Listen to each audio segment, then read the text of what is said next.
Misalnya kemarin saya masuk jam 11 malam ya. Saya masuk sekitar jam 11 malam dan sehari penuh tadi saya tidak keluar. Artinya sehari lebih kan saya tidak keluar. Saya perhatikan dari dalam, di luar kacau. Ini bagaimana kalau saya tidak keluar sampai 1 minggu? Saya tidak keluar sehari lebih aja kacau di luar. Saya perhatikan itu.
Jadi untuk yang tidak sedang menekung,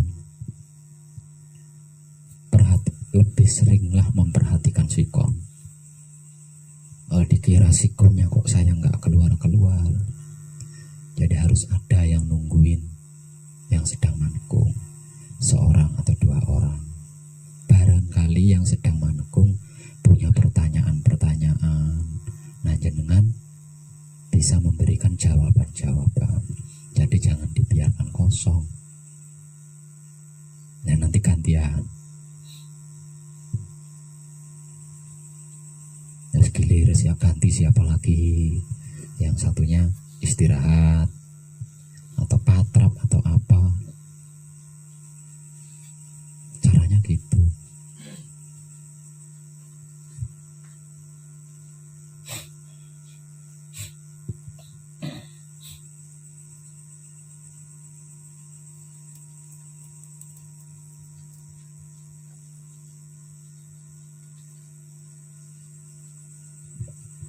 Terutama kalau sore.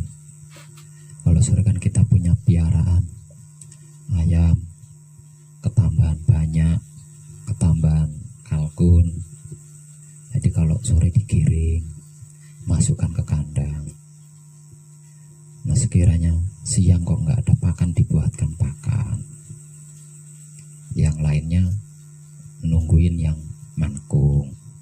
Nah, nanti gantian, gitu caranya. Jadi jangan kalau nungguin yang manekung, semua nungguin yang manekung. Kalau enggak lagi nungguin yang manekung, semua enggak nungguin yang manekung.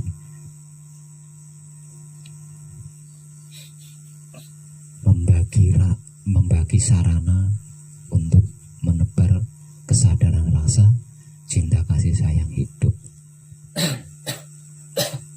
Anggap saja panjenengan sedang latihan gitu. Nah, kadang yang masih manekung, terus piaraan-piaraan, tanaman-tanaman yang ada di Jenggolomane itu adalah sarananya, sarana untuk berlatih, untuk pelatihan.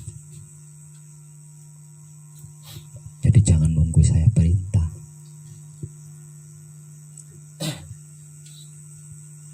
Kalau enggak saya perintah, enggak saya suruh, diam.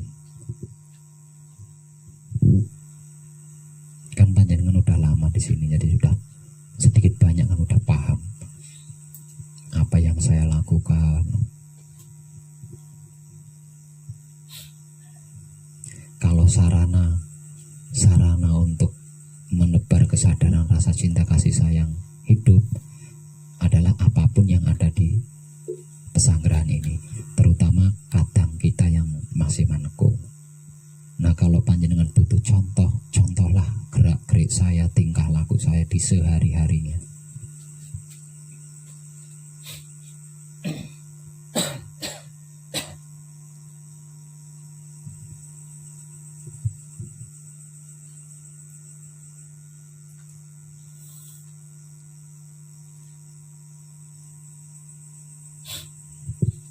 Sedangkan untuk yang sedang manekung, walaupun tidak ada saya, panjenengan harus tetap bersungguh-sungguh mematrapkan tahap yang sedang panjenengan lakukan.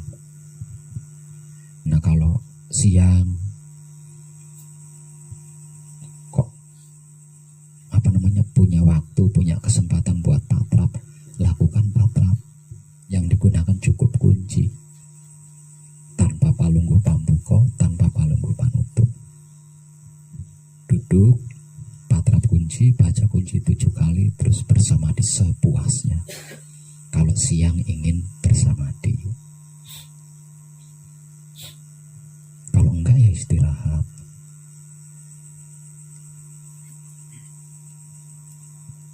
Itu caranya begitu. Mungkin mulai siang tadi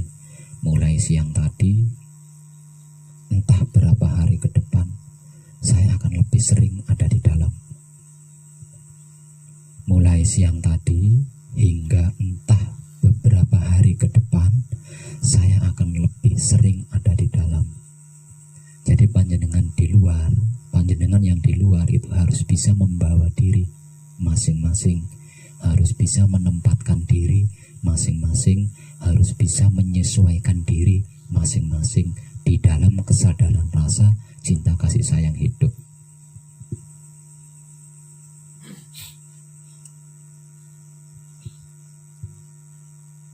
Jadi jangan aja mumpung Pak Web nggak di luar, jangan.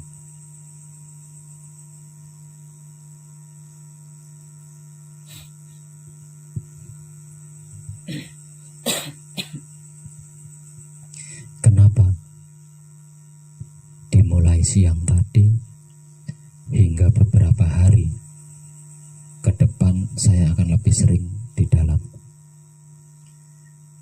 Sungguh jujur saya katakan, dulu saya itu orang jahat. Dulu saya itu orang kejam, orang yang tidak punya rasa dan perasaan. Di dalam diri saya penuh dengan dendam dan kebencian. Itu masa lalu saya. Dan saya orangnya masa bodoh terhadap sesuatu yang itu nggak ada kaitannya dengan saya. Itu orangnya saya masa bodoh, nggak peduli. Udah kejam, jahat, tega, penuh kebencian, penuh dendam, penuh curiga di dalam diri saya. Dan itu membuat saya tidak pernah tenang. Nah, karena tidak membuat saya tenang, sebab itu juga akhirnya saya merindukan yang namanya tenang. Saya ingin sekali tenang itu. Kalau tenang itu bisa dibeli dengan uang, berapapun harganya tenang itu akan saya beli.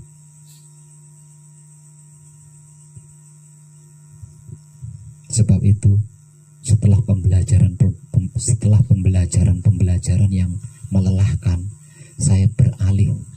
Ya, setelah saya melakukan pelajaran yang melelahkan tapi nggak ada titiknya, nggak ada titik temunya, kemudian saya beralih mencari ketenangan, belajar mencari ketenangan.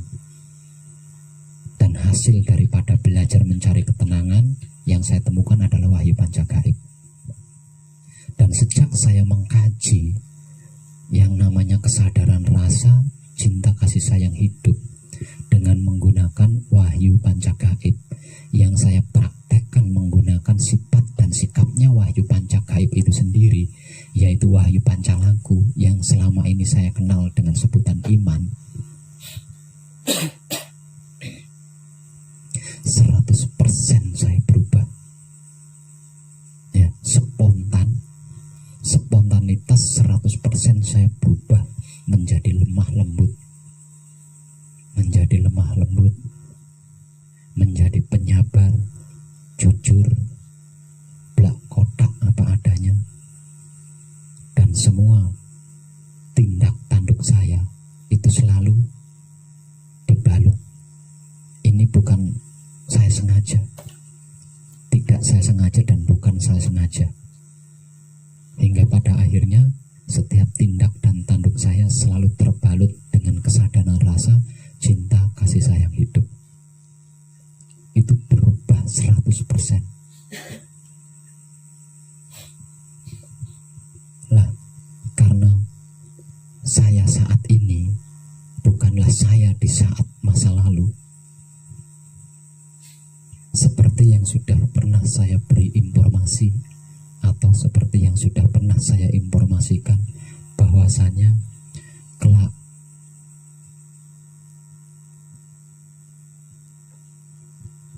paling cepat atau paling tidak sekitar tahun 2025 itu akan ada pembaharuan era atau pembaharuan zaman yang orang awam mungkin akan mengiranya itu adalah kiamat, tapi sesungguhnya itu bukan kiamat, tapi pembaharuan zaman. Nah, proses pembaharuannya itu sangat mengerikan, ya, sangat mengerikan. Karena apa? Karena kita sudah terlanjur saling mengenal satu sama lain. Bahkan tidak sedikit yang mengikat pertemanan satu dengan lainnya, mengikat persaudaraan satu dengan lainnya, bahkan kadang antara satu dengan yang lainnya. Jadi jika sampai terjadi perpecahan, itu kan amat sangat mengerikan. Lawang sudah saling mengenal. Kalau tidak saling mengenal, tidak akan nampak mengerikan. Ini sudah saling mengenal.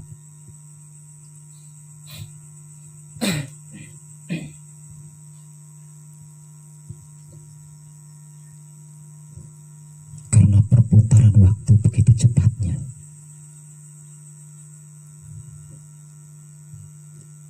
tahun baru kemarin sepertinya kita belum lupa ya. Sekarang sudah pertengahan tahun, yang sebentar lagi akan berganti tahun, yang tidak lama lagi akan sampai di tahun 2025, yang artinya proses kejadian-kejadian pembaharuan era atau pembaharuan zaman akan kita saksikan bersama.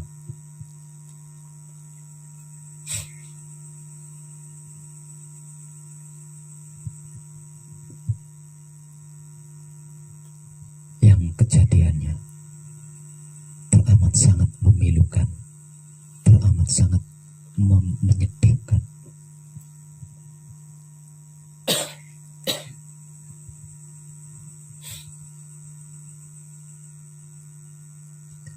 Pembaharuan zaman, pembaharuan era yang diperkirakan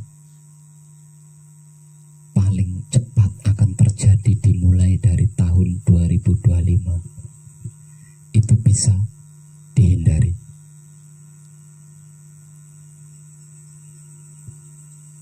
Bisa dihindari karena perjuangan seorang putra kekutangannya Romo yang dipilih dan sudah ditentukan. Jadi ada sekitar 9 orang putra kekutangannya Romo yang dipilih oleh Romo itu sendiri, mampu menanggulangi perubahan era atau perubahan zaman yang awal kejadiannya dimulai di tahun 2025 nanti. Namun pengurangan tetap terjadi, ya, pengurangan penghuninya, pengurangan penghuni lama itu tetap terjadi.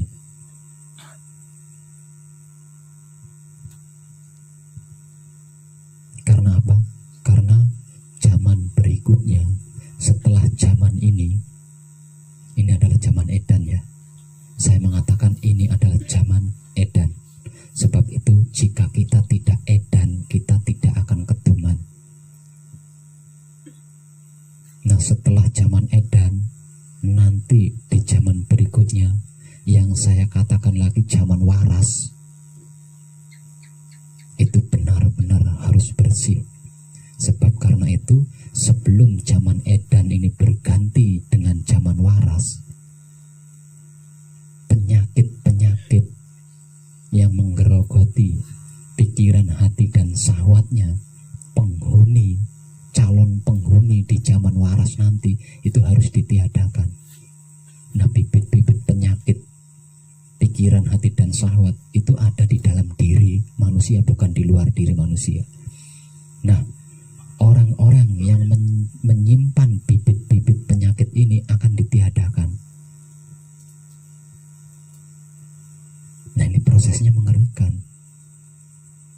Bahkan ada di antara keluarga kita ikut terbinasakan. Apa nggak menyedihkan tuh?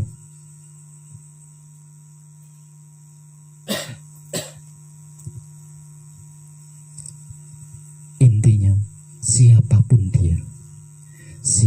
dia yang menentang kedaulatan hidup akan dibinasakan. Intinya itu.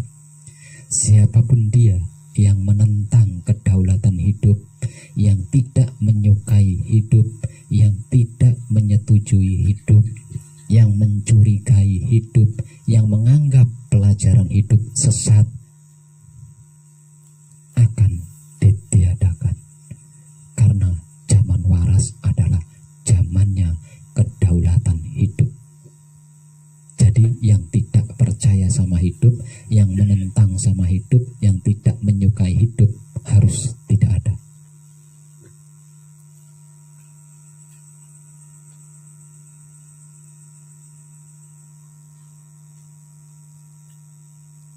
Nah, bahkan mungkin ada di antara keluarga kita yang seperti itu, yang tidak menyukai panjenengan karena panjenengan menjalankan wahyu panjagaib. Karena wahyu panjagaib adalah hidup, karena wahyu panjagaib adalah hidup. Nah, itu yang menyelewengkan wahyu panjagaib, yang menodai wahyu panjagaib, yang meremehkan wahyu panjagaib, yang menganggap wahyu panjagaib ajaran sesat, yang menganggap wahyu ini akan ditiadakan.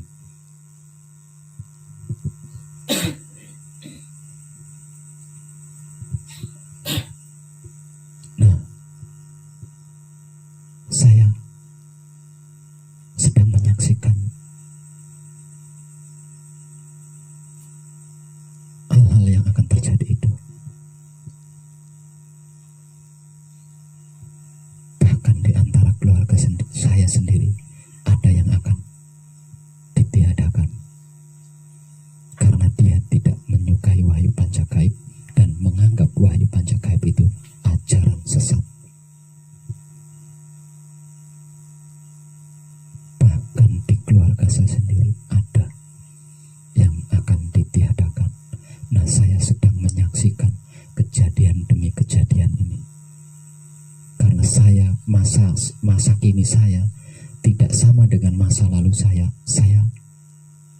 seakan tidak mampu menyaksikannya. Karena itulah saya akan lebih sering di dalam. Saya akan berusaha untuk bisa beradaptasi dengan apapun yang akan terjadi. Sedangkan proses peniadaan, penyimpan penyakit dan kotoran pikiran, hati, syahwat itu adalah orang-orang yang saya cintai, orang-orang yang saya kasihi, orang-orang yang saya sayangi. Dan itu sudah dimulai. Itu sudah dimulai dengan munculnya virus yang jauh lebih dahsyat dari corona. Ini sudah dimulai. Corona mungkin masih bisa dikompromi dengan teknik-teknik khusus, dengan cara-cara khusus. Tapi yang satu ini, karena dia bergerak jauh lebih dahsyat dibanding corona, tidak bisa dikompromi. Siapapun dia, sekalipun dia seorang putra, kalau pikirannya kotor, hatinya kotor, syahwatnya kotor, tetap akan dimakan oleh virus tersebut.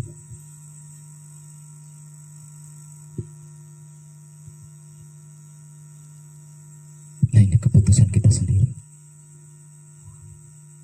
Monggo kerso.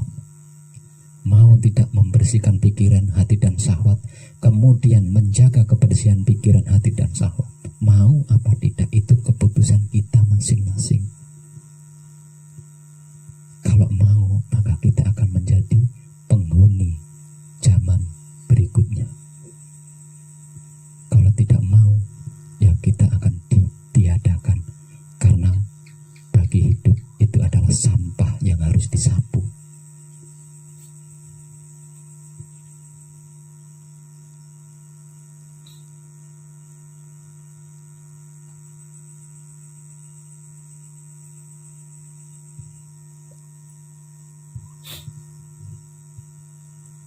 Nah, para putra kakudangane Rama yang sudah selesai manekung dan berhasil menjaga hasil manekungnya, memperluas hasil manekungnya, akan menyaksikan hal ini,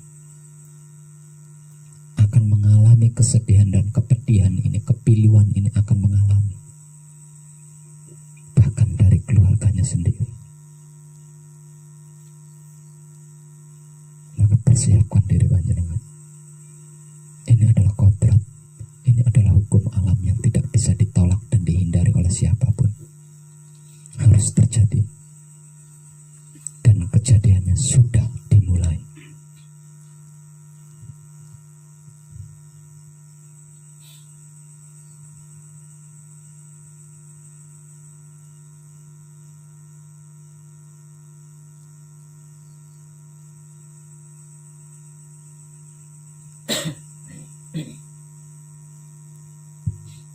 Jadi jika panjenengan merasa punya keluarga yang menentang wahyu pancagaib, jika dia sampai mengalami kehancuran seperti yang sudah saya informasikan, jangan disesali.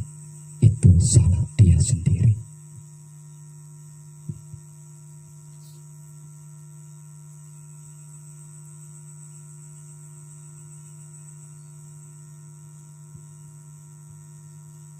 Karena memang kejadiannya seperti itu.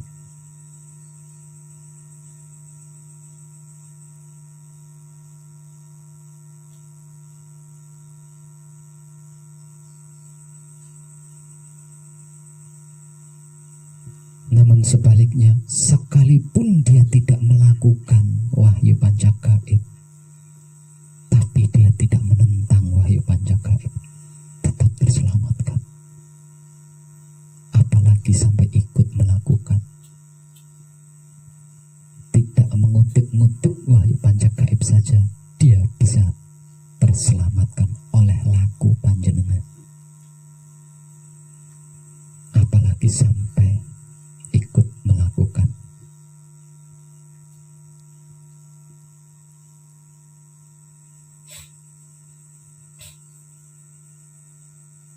Di luar sana, saudara-saudari kita sedang sibuk mencari sebab akibatnya. Mereka menganggap bahwa ini adalah alam yang sedang marah. Mereka menganggap ini adalah hukuman dari Tuhan. Ada yang menganggap ini adalah karma.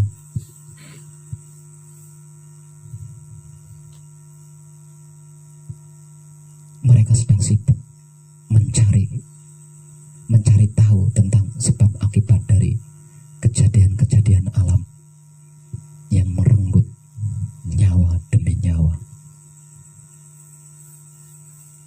Padahal itu bukan karena apa-apa.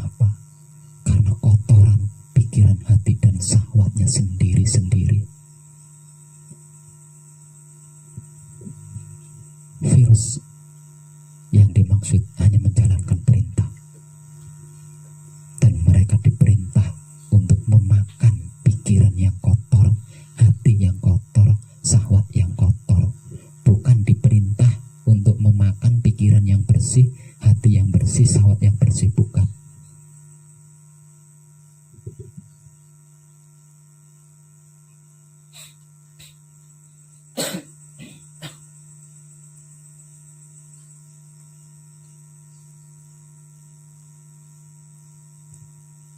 Kejadian ini dikarenakan sudah waktunya, dan ini memang waktunya kedaulatan hidup berdiri, berkuasa. Karena apa? Karena alam semesta seisinya itu dihidupkan oleh hidup. Jadi tidaklah etis jika yang menguasai bukan hidup. Nah, siapapun yang berusaha menguasai akan ditiadakan oleh hidup, karena tidak mungkin dalam satu perahu ada dua nahkoda.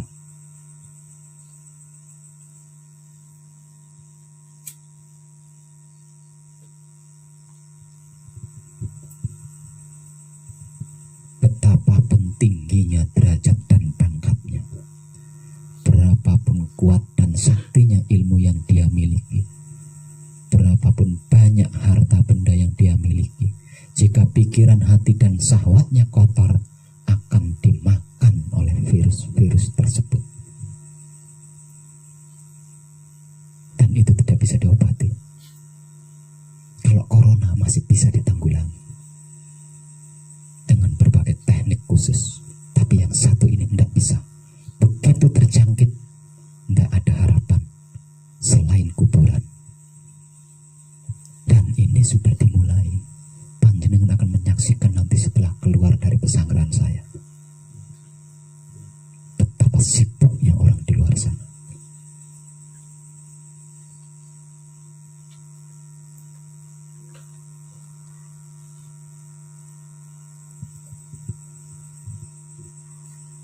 Dan saya berharap ketika panjenengan menyaksikan, panjenengan tidak cawe-cawe, tidak ikut campur.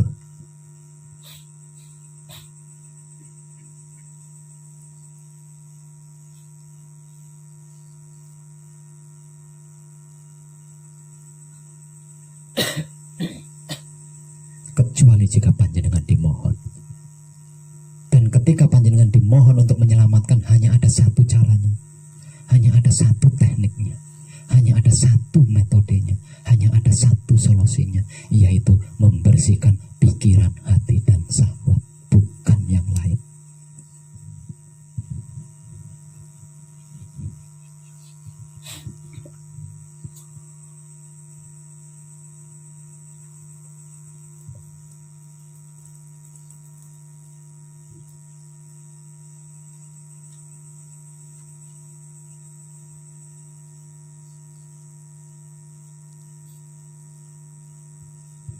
Saya sedang diproses olehnya untuk menyaksikan mereka-mereka yang terjangkit dan yang akan terjangkit.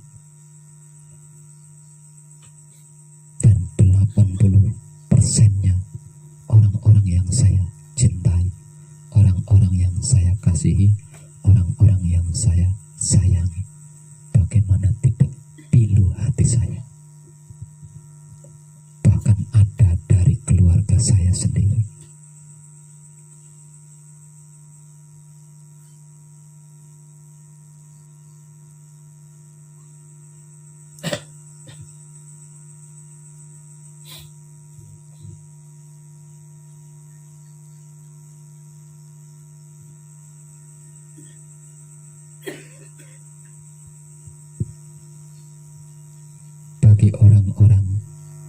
Bagi orang-orang yang kotor pikirannya, hatinya kotor, syahwatnya kotor, menyaksikan pasien yang sedang terkena corona diobati, yang ngobati pasien corona terjangkit virus yang jauh lebih dahsyat dari corona, itu lucu, ya, mereka tertawa, sedikit pun tidak ada kesedihan.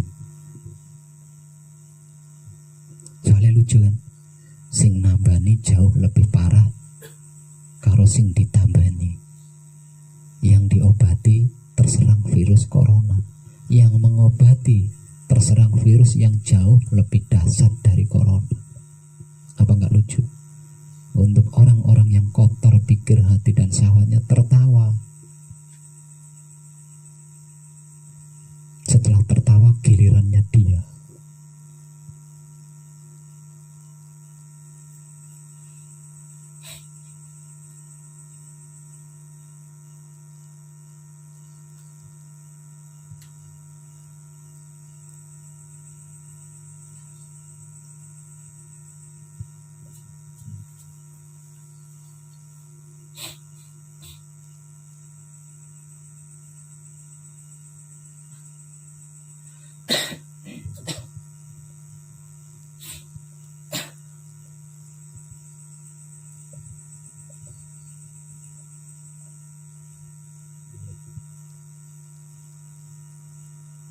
Kita yang diberi kesempatan untuk bisa menekung, secara tidak langsung kita punya jalan untuk menyelamatkan keluarga kita.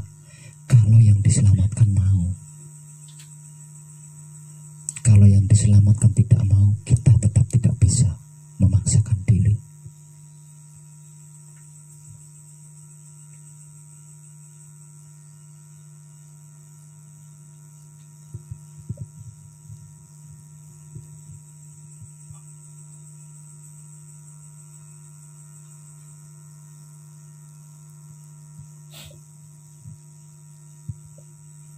Beruntunglah panjenengan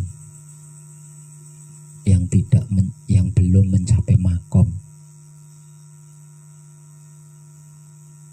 seperti yang sudah saya capai di saat ini.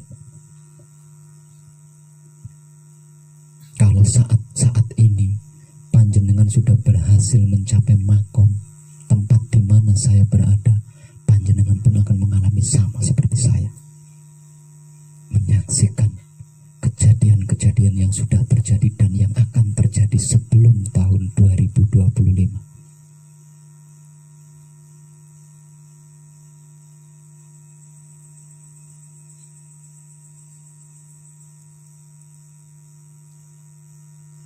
Kenapa Maha Hidup mempersaksikan itu kepada mereka-mereka yang sudah mencapai makomnya? Mungkin tujuannya adalah memperkuat keimanan, sehingganya ketika totalitas kejadian itu terjadi, tetap bisa berdiri menyaksikan, bukan memejamkan mata.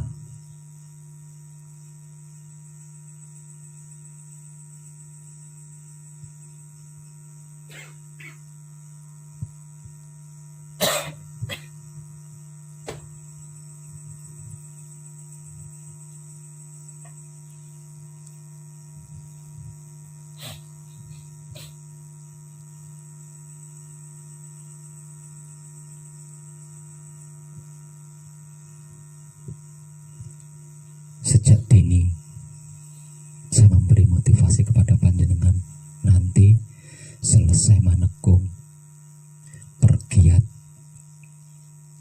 laku patrap mijil sowan, minimal 21 hari di rumah sendiri. Dengan begitu 7 keturunan keluarga besar kita, ke kanan, ke kiri, ke depan, ke belakang, ke atas, ke bawah, terselamatkan. Namun jika ada yang menentang, kita tidak bisa berbuat apa-apa. Walaupun kita sudah berusaha menyelamatkan, namun kok masih ada yang menentang, panjenengan tetap tidak bisa berbuat apa-apa.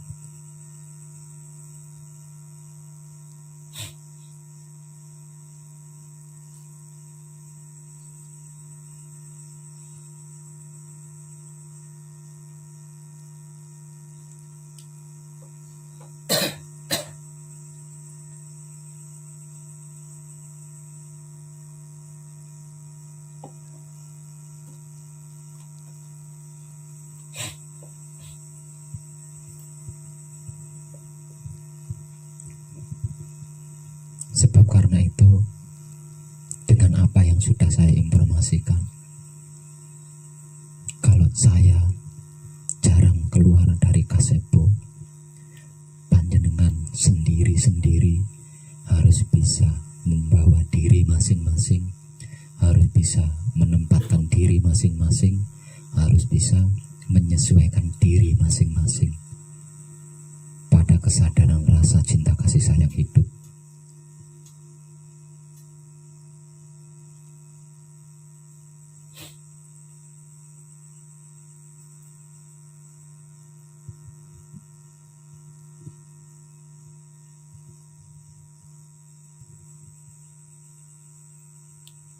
Jadi jangan berprinsip gondelan sarung saya, karena panjenengan bisa menyelamatkan diri panjenengan sendiri. Apa yang saya miliki juga panjenengan memiliki. Apa yang saya gunakan panjenengan juga menggunakannya. Artinya kalau saya bisa menyelamatkan diri saya, berarti panjenengan juga bisa menyelamatkan diri panjenengan sendiri. Kalau saya bisa menyelamatkan keluarga saya, panjenengan juga bisa menyelamatkan keluarga panjenengan sendiri. Kalau saya bisa menyelamatkan orang lain, berarti panjenengan juga bisa menyelamatkan orang lain yang panjenengan kehendaki. Karena milik kita sama dan itu satu.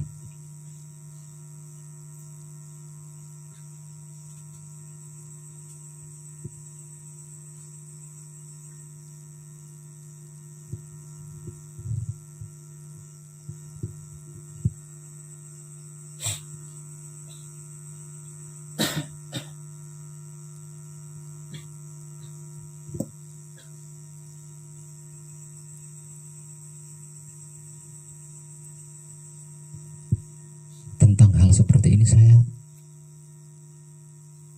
bingung. Disebut bingung, ya nggak pantas. Masa saya bingung? Nggak disebut bingung. Jujur, saya nyata-nyata bingung. Saya sampaikan seperti ini, terkesan menakut-nakuti kan? Kayaknya memberi kabar yang menakutkan kan? Ya kayak terbingung.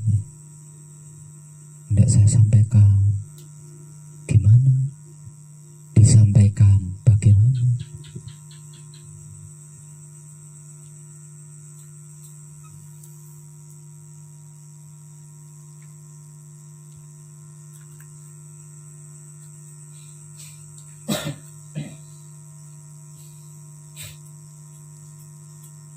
Intinya,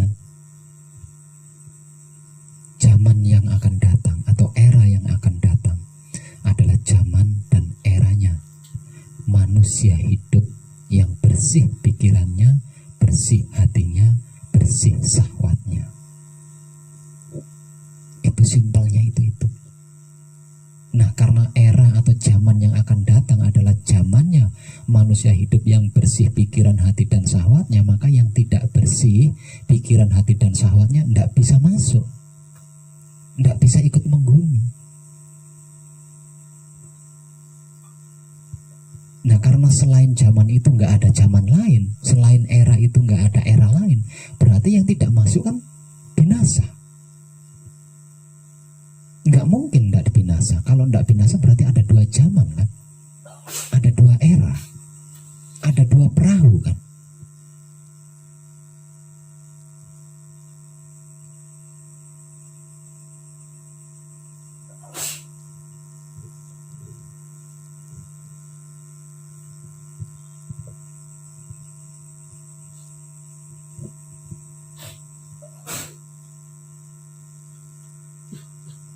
Karena itu memang harus terjadi,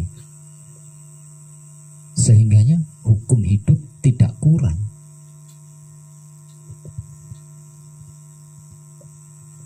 Pada mulanya hidup mengadakan hukum,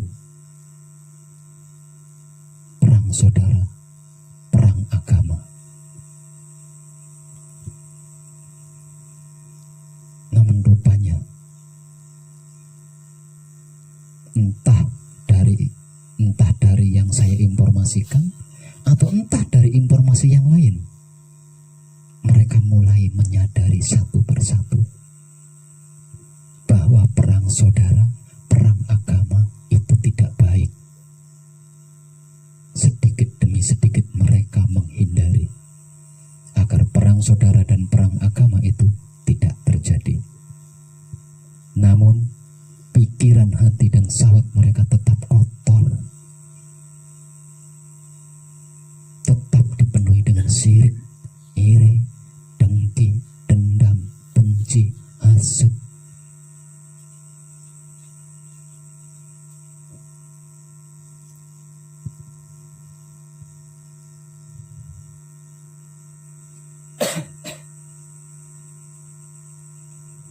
Lalu hidup mengadakan hukum yang lain.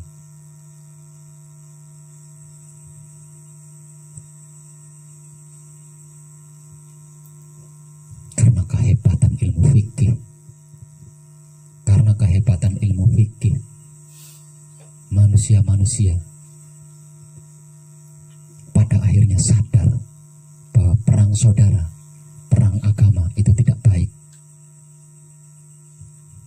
Karenanya lalu terhindari sedikit demi sedikit, walaupun tidak totalitas, hidup tidak kurang hukum, dia menurunkan virus. Nah, gimana? Sama-sama membunuh, sama-sama mengerikan, bahkan lebih mengerikan.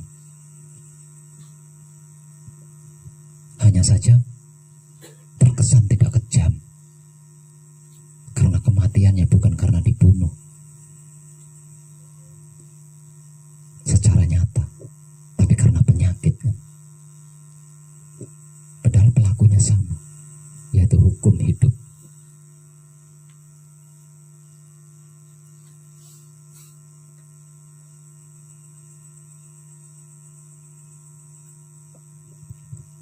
Dengan jumlah besar para putra kekudangane Romo yang terpilih dan dipilih, yang terpanggil dan dipanggil, menyelesaikan laku sucinya, laku murninya menuju suci, auranya menyebar ke seluruh penjuru dunia hingga menyadarkan orang-orang yang suka mengobarkan perang saudara, perang agama.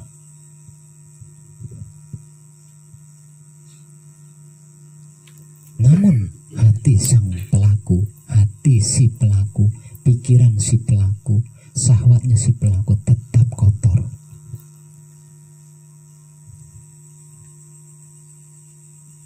Diciptakanlah cara lain, yaitu dengan virus.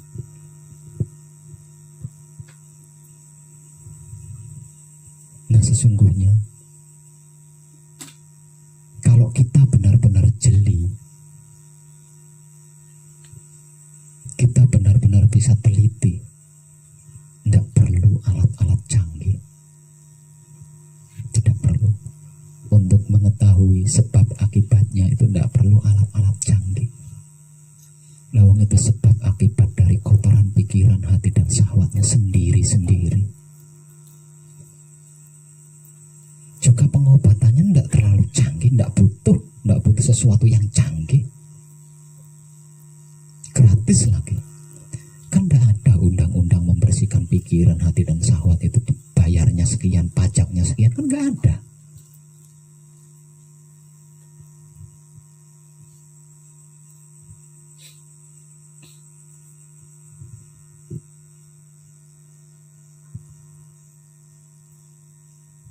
Bahkan sedikit pun tidak akan mengalami kerugian ketika kita membersihkan pikiran, hati, dan syahwat. Sedikit pun kita tidak akan mengalami kerugian.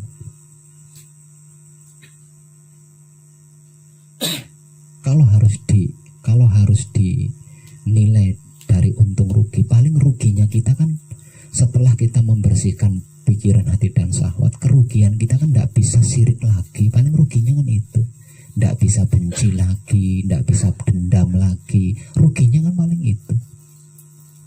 Tapi kalau harus dikaji lebih dalam lagi, memangnya ada untung apa sih ketika emosi, dendam, sirik. Untungnya apa sih? Nggak ada keuntungannya saya rasa.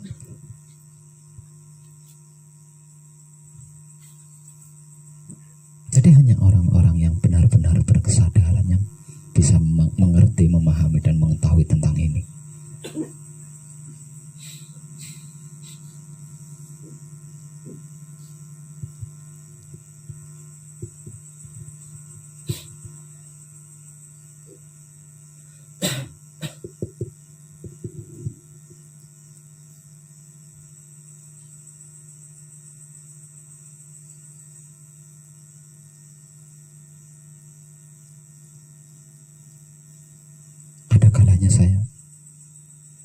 Ada kalanya terlintas di dalam pikiran saya.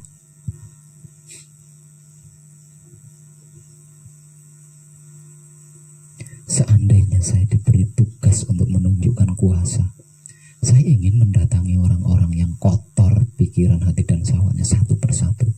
Terus saya kasih pilihan. Itu ada kalanya saya terlintas konyol di pikiran seperti itu.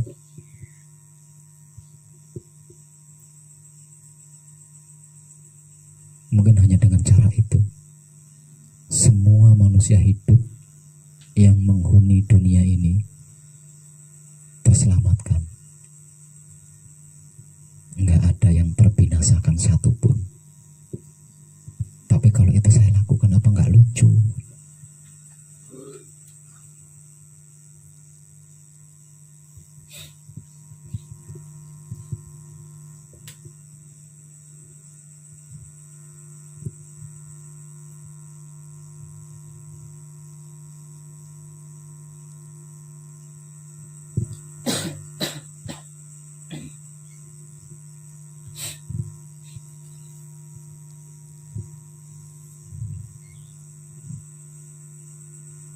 Titik inti kesimpulan mentoknya,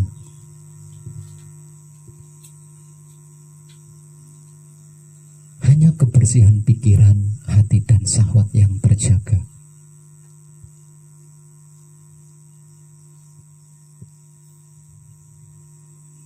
Itulah solusi, satu-satunya solusi, satu-satunya cara, satu-satunya teknik, satu-satunya metode, satu-satunya obat, satu-satunya penyelamat.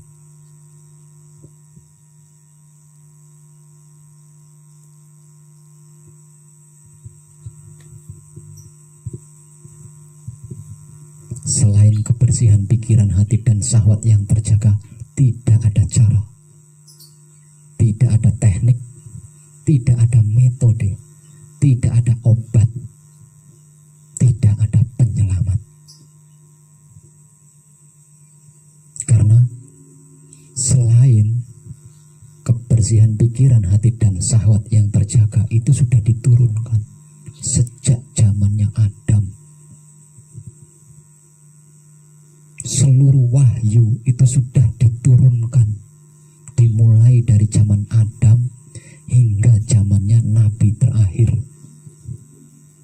Bahkan sesudah Nabi masih ada wahyu-wahyu yang sempat diturunkan oleh Maha Hidup sebagai cara, sebagai teknik, metode, obat, dan penyelamat. Namun tidak ada satupun yang diindahkan. Hanya beberapa orang yang dapat dihitung dengan jari yang konsekuen melakukannya. Nah, sekarang yang terakhir, yaitu wahyu pancagaib, diturunkan lagi. Padahal Maha Suci sudah berkata, setelah wahyu yang saya berikan kepada Rasulku, tidak ada wahyu yang akan saya turunkan lagi.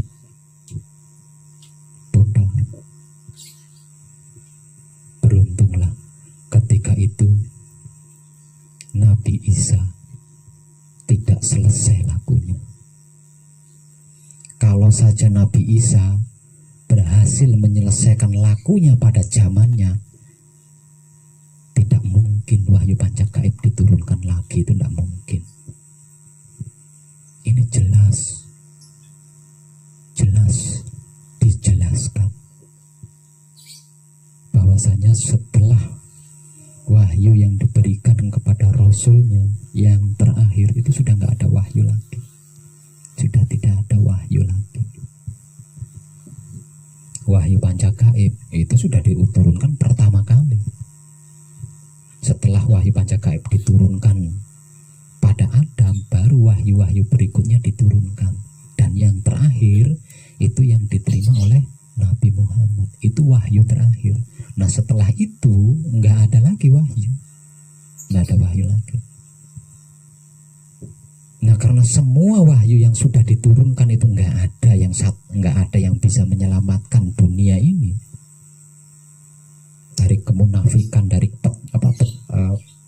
kecurangan, dari pengkhianatan, nggak ada.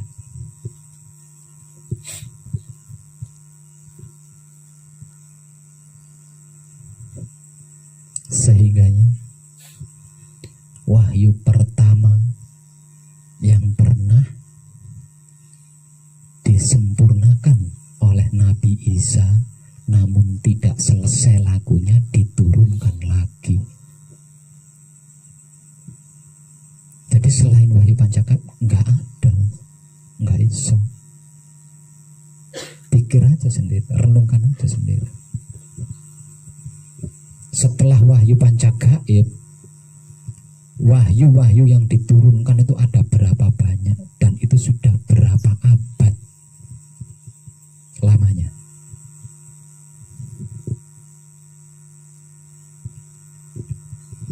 Setelah wahyu pancagaib, wahyu-wahyu yang lainnya diturunkan semua, dan itu sudah berapa abad lamanya.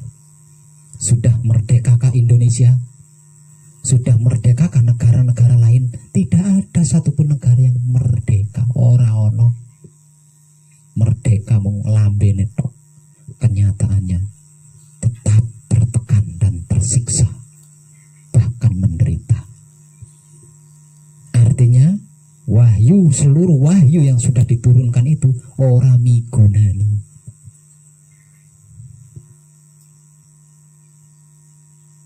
Karena ada wahyu yang tidak selesai, yang belum selesai, maka wahyu yang belum selesai itu diturunkan kembali, yaitu wahyu pancagaib.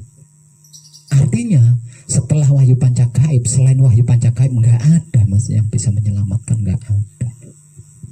Itu jelas. Hanya kalau dalam bahasa kitabnya hanya Isa yang bisa memerangi perusak di akhir zaman. Hanya wahyu pancagaib yang bisa melakukannya. Dan itu dipilih, memang dipilih.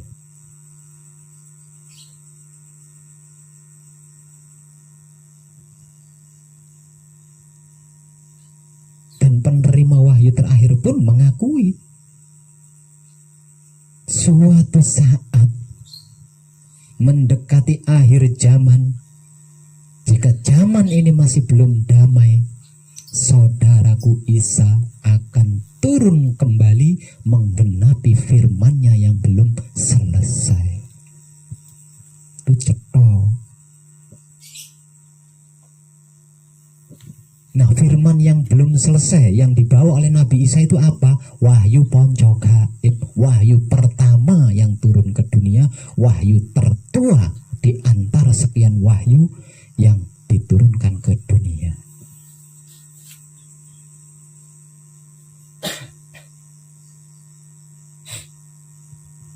Artinya sejak wahyu pancagaib teruniversal, sejak wahyu pancagaib dapat dipelajari oleh semua orang, berarti sejak itu kita itu sudah dekat dengan hari kehancuran.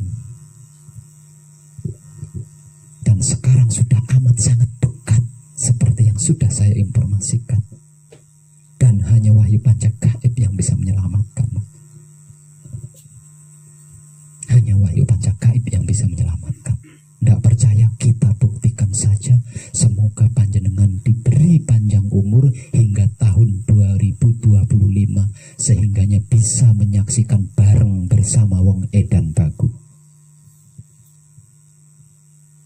situ nanti kita akan sama-sama menyaksikan apa yang diinformasikan wong edan baku itu bener, nyata apa ngedebus. Kalau yang sudah selesai menekung, saya jamin pasti menyaksikan.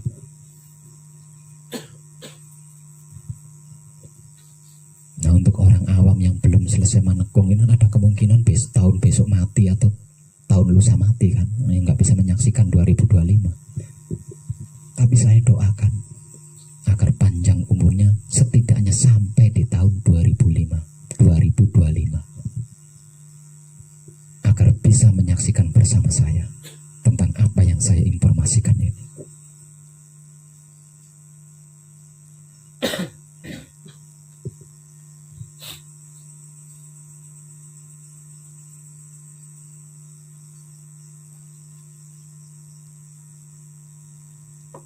Kalau dengan kemunculan tanda-tandanya yang sudah terjadi kok masih belum percaya gitu. Nah, prosesnya kan sudah dimulai. Mulai dari corona. Kemunculan corona itu 3 tahun sebelumnya itu sudah saya informasikan kalau tidak salah. Kedatangan corona itu sudah saya informasikan kalau tidak salah 3 tahun sebelumnya atau 2 tahun sebelumnya itu. Ketika itu saya melakukan rekaman, pertama kali rekaman di Oro-Oro Ombo.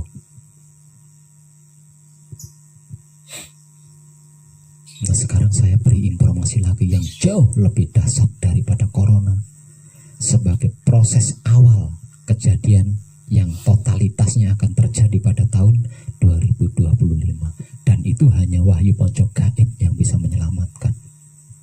Pelakunya hanya ada 9 putra kekudangan Romo yang sudah dipersiapkan, yang sudah dipilih. Ketika kejadian itu akan terjadi, dia akan meniup trompet atau trompet seperti trompet, dan suara trompet itu hanya dapat didengar oleh 9 putra kekudangan Romo yang sudah dipilihnya. Ketika itu 9 putra kekudangannya yang sudah dipilih akan berkumpul dan menyelamatkan dunia, dan saya rasa itu mampu dan bisa menyelamatkan. Namun proses peniadaan penyimpan penyakit pikiran, hati dan syahwat tetap harus terjadi. Mungkin karena saking banyaknya maka dimulai sebelum dari 2025. Mungkin saking banyaknya yang kotor pikirannya, kotor hatinya, kotor syahwatnya, itu saking banyaknya sehingganya pengurangan atau peniadaan itu dimulai sebelum tahun 2025.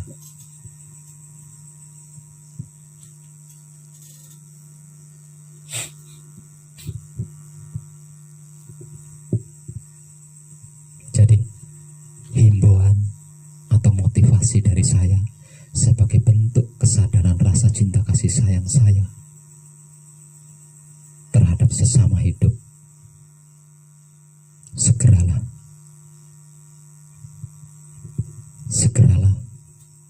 bersihkan pikiran, hati dan syahwat panjenengan. Setidaknya syukur-syukur cara, teknik, metode yang digunakan untuk membersihkan pikiran, hati dan syahwat adalah wahyu pancagaib. Jika tidak mempercaya wahyu pancagaib, ora apa-apa, ndak apa-apa, ndak masalah. Yang penting pikiran, hati dan syahwat panjenengan tetap harus bersih. Entah itu menggunakan agama atau menggunakan ilmu, terserah panjenengan. Karena proses peniadaan, ketika pikiran, hati dan syahwatnya bersih, itu tidak terlalu menyiksa. Berbeda dengan yang pikiran, hati dan syahwatnya kotor, itu akan sangat menyiksa dan mengerikan. Jadi ini saya sampaikan itu kayak gimana gitu ya. Ada banyak cara, ada banyak metode, ada banyak teknik untuk membersihkan pikiran, hati dan syahwat. Ada banyak. Tapi tidak bisa. Kenapa tidak bisa? Sudah kadaluarsa. Itu cara-cara dulu, cara-cara kuno. Teknik-teknik dulu, teknik-teknik kuno. Metode dulu atau metode kuno. Dan nyata-nyata tidak berhasil gitu loh. Nyata-nyata tidak berhasil. Seperti yang sudah saya informasikan tadi, bahwa setelah wahyu Pancakaib diturunkan pada zaman Adam, kemudian wahyu-wahyu yang lain itu kan diturunkan. Nah, semua wahyu-wahyu yang diturunkan itu untuk menjaga kebersihan pikiran, hati, dan syahwat. Dan itu kan sudah berjalan berabad-abad lamanya. Nggak ada hasilnya kan. Sekarang mau digunakan, percuma loh, bukan eranya, bukan zamannya. Ini zamannya wahyu Pancakaib. Jadi menggunakan wahyu-wahyu yang lainnya itu nggak ngefek, karena sudah bukan zamannya. Zaman terakhirnya yaitu adalah ketika Nabi Muhammad, Nabi terakhir, Nabi penerima wahyu terakhir meninggal. Itu udah terakhir. Dan ketika beliau meninggal, itu dunia dalam keadaan tetap kacau. Gitu loh. Nah, tetap kacau. Artinya wahyu sesudah Pancakaib itu nggak ngefek sama sekali kan, nggak ngefek. Nyatanya dunia, seluruh belahan dunia masih tetap kacau.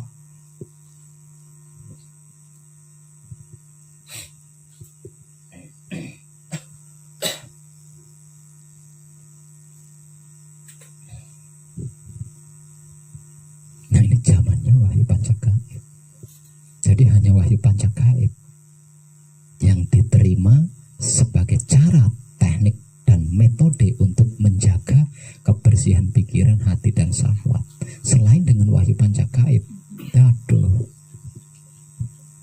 sudah berabad-abad dilakukan, tapi dalam kenyataannya tetap semerawut isi dunia ini.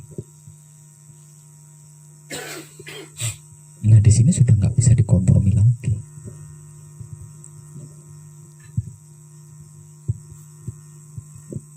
Sudah nggak bisa dikompromi.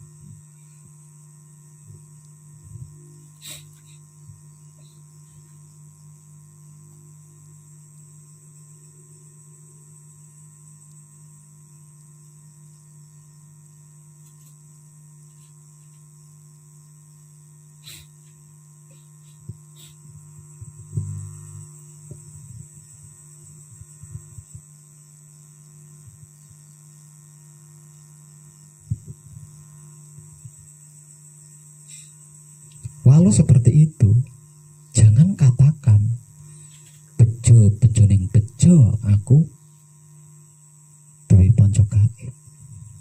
Jangan dulu katakan itu.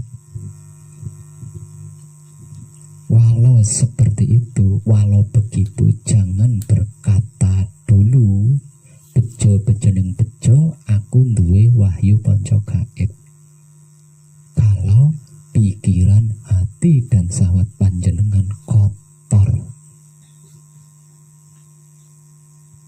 karena wahyu Pancakaib yang dipraktekkan dengan sifat dan sikapnya wahyu Pancakaib itu sendiri, yaitu wahyu Pancalaku atau iman, itu adalah alat, sarana, cara, atau metode untuk membersihkan pikiran, hati, dan syahwat, lalu menjaga kebersihan pikiran, hati, dan syahwat, bukan untuk yang lain. Kenapa kok bisa seperti itu? Karena hanya dengan kereta kencana yang pikiran, hati, syahwatnya bersihlah sang raja mau melakukan perjalanan.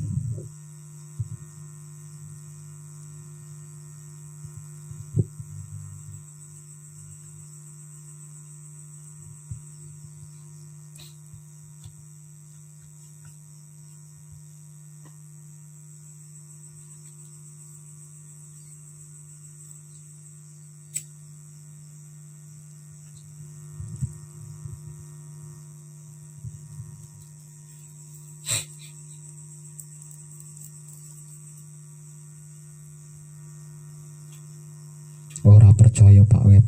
Kalau di luar sana ada yang berkata ora percaya Pak Web, silahkan dibuktikan. Kotori pikiran, hati, dan syahwatmu sebanyak mungkin, lalu perhatikan apa yang terjadi. Sebaliknya, untuk yang percaya, berusahalah semaksimal mungkin untuk menjaga kebersihan pikiran, hati, dan syahwat, lalu perhatikan apa yang terjadi. Begitu lebih jelas kan?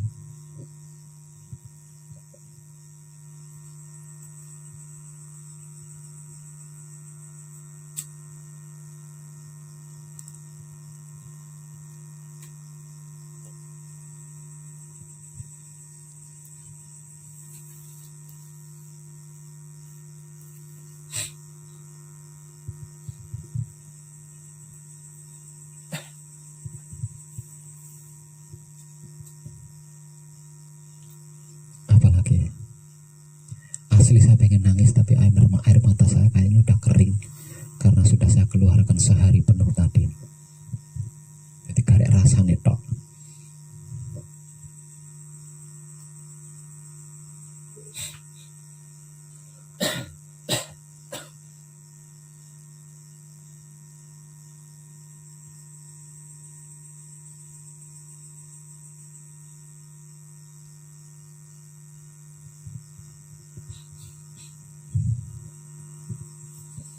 Saya perhatikan, ternyata ada misteri di balik ketenangan suasana alam ini.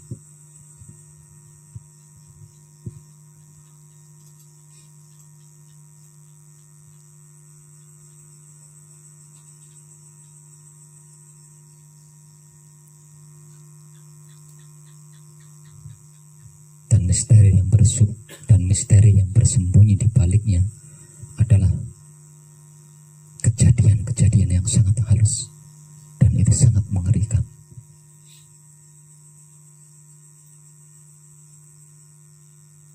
Dan 99% orang di luar sana itu tidak menyadari, dikiranya itu adalah hukum alam yang sedang marah, sedang murka, itu peringatan dari Tuhan dan bla bla lainnya. Dikiranya seperti itu, padahal itu sebab akibat dari pikiran, hati, dan syahwatnya yang kotor. Jadi unik sekali, unik banget, aneh gitu.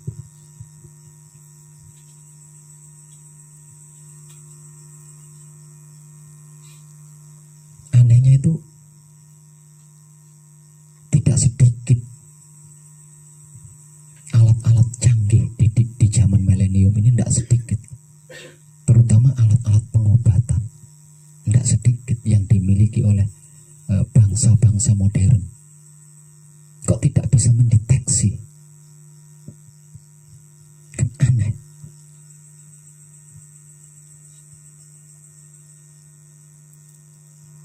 Apalagi ilmu fikih. Ilmu fikih itu setahu saya ilmu yang sangat tajam. Kok mereka sampai nggak tahu bahwa virus itu disebabkan oleh kotoran pikiran, hati, dan syahwat itu? Kok sampai nggak tahu gitu? Aneh banget. Lewung sama Sundel Bolong, sama Nyi Roro Kidul, sama jin-jin pesugihan bisa melihat, kok bisa berkomunikasi. Masa sama penyebab virus kotoran pikiran, hati, dan syahwat kok sampai nggak bisa nembus? Itu kan untuk apa belajar ilmu kesaktian kalau fungsinya hanya untuk berkomunikasi dengan Nyi Roro Kidul, untuk berkomunikasi dengan Nyai Blorong? Untuk apa? Dunia ini sedang terancam. Kok sampai nggak bisa tahu kalau penyebabnya adalah kotoran pikiran, hati, dan syahwat? Kok sampai nggak tahu itu kan? Untuk apa kesaktian itu? Hanya boleh dibuang ke sampah saja kalau menurut saya. Nah, kesaktian nggak ada gunanya, nggak bisa menyelamatkan dunia kan?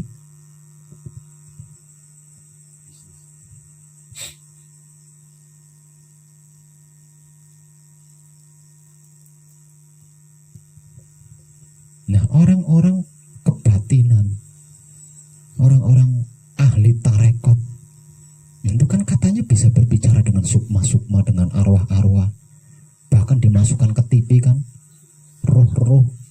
sukma-sukma jin-jin itu dimasukin ke botol. Dalam virus ini ditangkap terus dimasukkan ke botol. Itu baru wow kan, luar biasa. Nah bisa nangkep jin, nangkep virus nggak iso. Bisa mengetahui jin itu posisinya di mana, adanya di mana. Bisa berkejar-kejaran loh sama penyebab virus, yaitu kotoran pikiran, hati dan syahwat. Kok nyampe nggak ngerti itu ilmu model apa gitu. Buang saja ke sampah. Lawang ilmu nggak bisa buat menyelamatkan dunia. Untuk apa?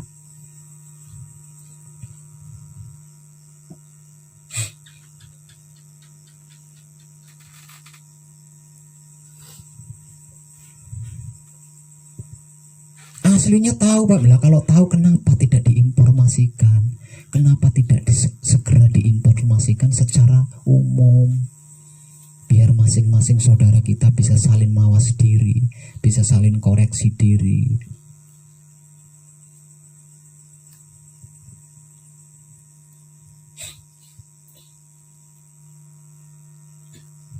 Bukan diam saja. Bukankah benar-benarnya benar atau benar-benar yang benar adalah keselamatan bagi alam semesta seisinya? Dan mbok, ayo kita sama-sama nyengkuyung untuk banyak hal, bukan untuk satu hal saja.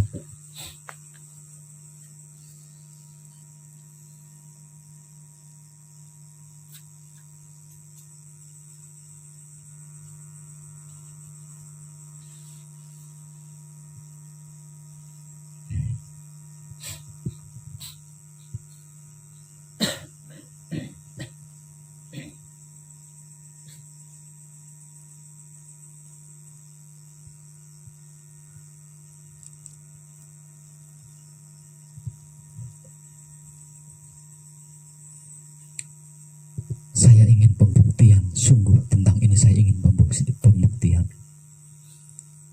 Saya tantang siapapun yang merasa ahli untuk membuktikan ini. Munculnya corona, munculnya virus yang jauh lebih dahsyat dari corona ini disebabkan oleh apa? Mari kerjasama dengan saya untuk mencari tahunya. Benarkah penyebabnya adalah kotoran pikiran, hati, dan syahwat? Atau peringatan dari Tuhan? Saya ingin memberikan bukti kepada orang yang ingin mengetahui tentang ini. Dan saya persilahkan datang menemui saya di sini. Apakah kejadian ini karena peringatan dari Tuhan atau karena kotoran pikiran, hati, dan syahwatnya sendiri-sendiri? Bawa alat yang tercanggih sekalipun.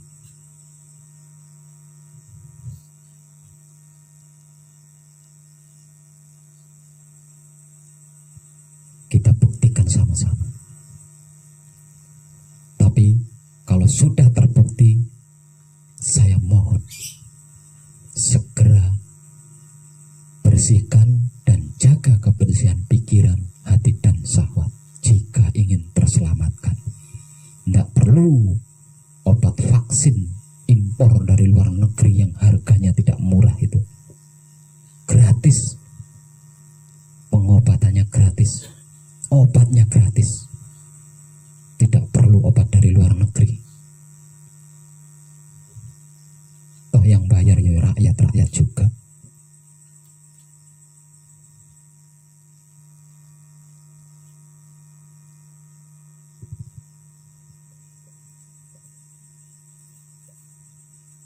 Obatnya ada pada dalam diri kita sendiri. Dan yang diobati juga di dalam diri kita sendiri.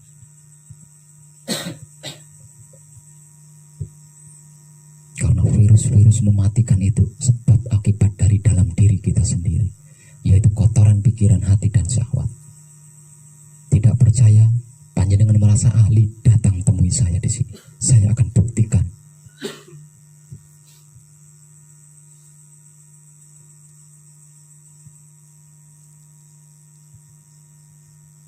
Walaupun saya bukan orang penting, tapi saya punya kepedulian sesama makhluk hidup.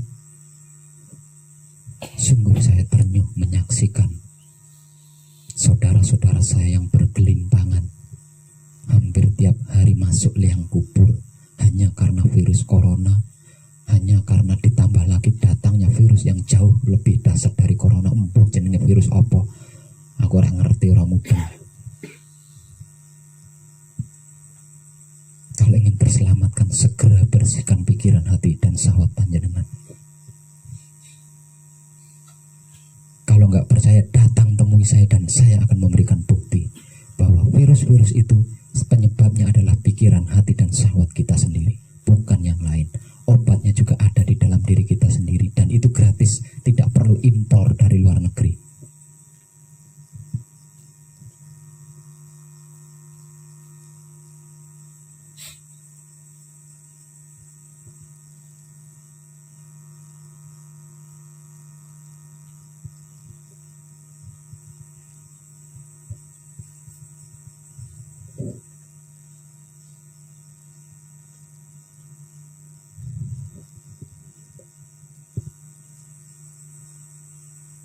Kalau pesanggrahan Pak Web dijadikan tempat isolasi bagaimana? Oh, boleh.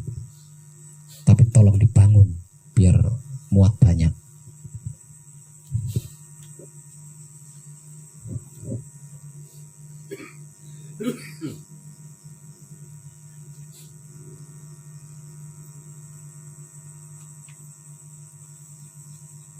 Nah, kalau koyong ini tempatnya tinggal tempat isolasi yo mati dicokotin nyamuk ketean getih.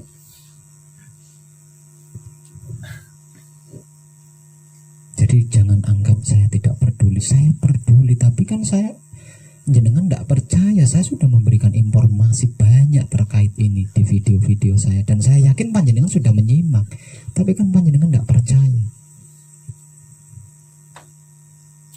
Saya memang bukan ahli nangkap jin terus saya masukkan ke botol, itu bukan keahlian saya. Tapi saya tahu tentang virus ini, saya tahu betul. Ayo menang di sampean tukang nyeklik jin dilebokkan botol, tapi gak eruh sebab akibat virus ini. Kan orang lucu, jin iso roh penyebab virus kok orang roh, yang aneh.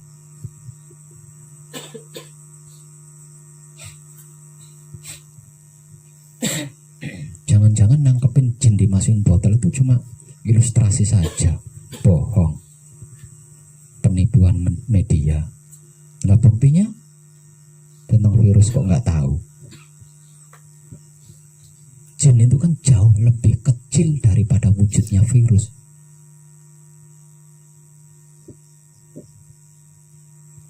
Nah jenengan bisa tahu. Nah, virus yang lebih besar kok nggak tahu, kan aneh. Mau dibuang aja ilmu kayak gitu itu.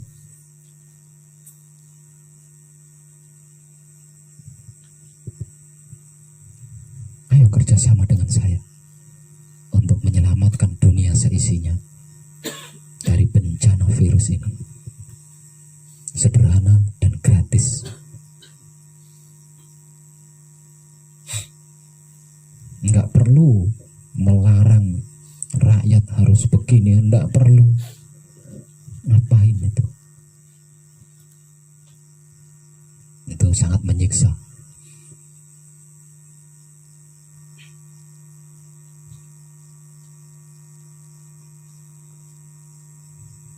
Bebaskan mereka seperti awalnya, dengan kegiatan masing-masingnya mereka, dengan satu kesan dan pesan: jaga pikiran, hati, dan syahwat. Kemudian bebaskan mereka. Saya jamin virus tidak akan bisa masuk kalau pikiran, hati, dan syahwat kita bersih.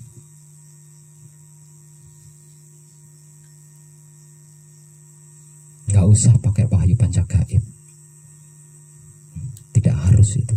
Tapi kalau ingin lebih maksimal, gunakan wahyu pancagaib untuk menjaga kebersihan pikiran, hati, dan syahwat. Kalau hanya sekedar menolak virus, bersih pikiran, hati, dan syahwat itu sudah lebih dari cukup.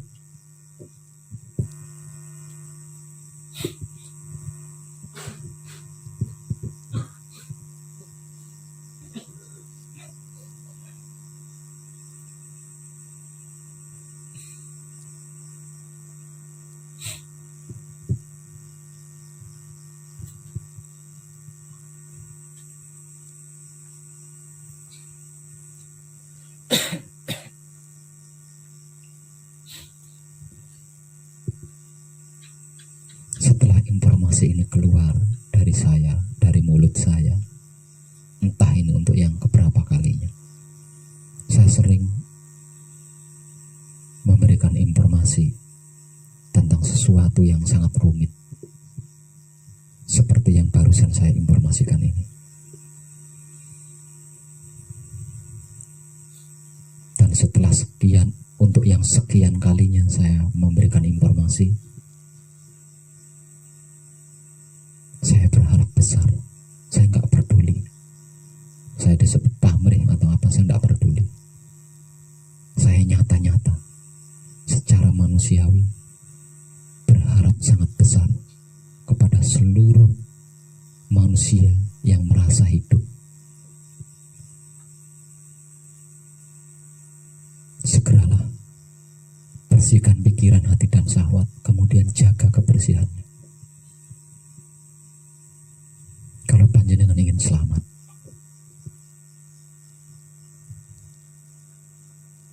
kalau tidak ya terserah. Saya tidak bisa memaksa. Yang penting saya sudah membagikan kesadaran rasa cinta kasih sayang saya.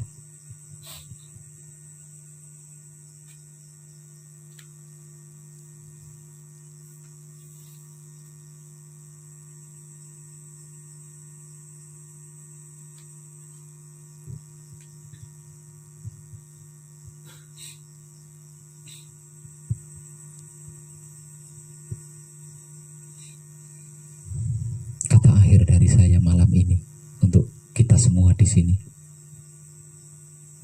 Saat ini dunia sedang dilanda kesedihan, dunia sedang dilanda duka, dunia sedang dilanda bencana, yaitu kemunculan virus baru yang jauh lebih dahsyat dibanding corona.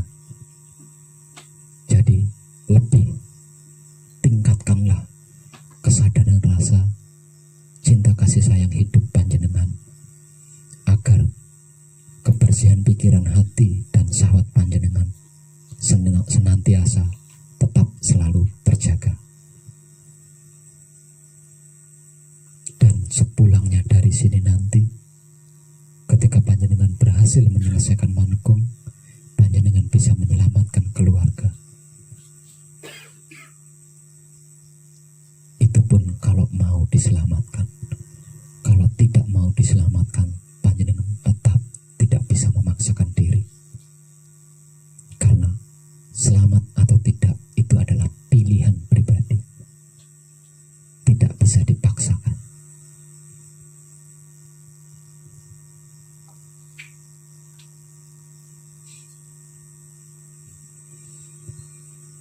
Kadangan kita malam ini saya cukupkan sampai di sini. Sebenarnya banyak yang ingin saya informasikan, tapi saya tidak sampai hati untuk menguraikannya.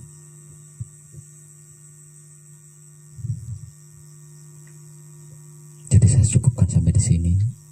Yang terpenting benang merahnya atau endingnya kita sudah sama-sama mengerti, memahami, dan mengetahui. Sehingganya untuk mawas diri, untuk jeli dan lebih teliti, kita bisa lebih mudah.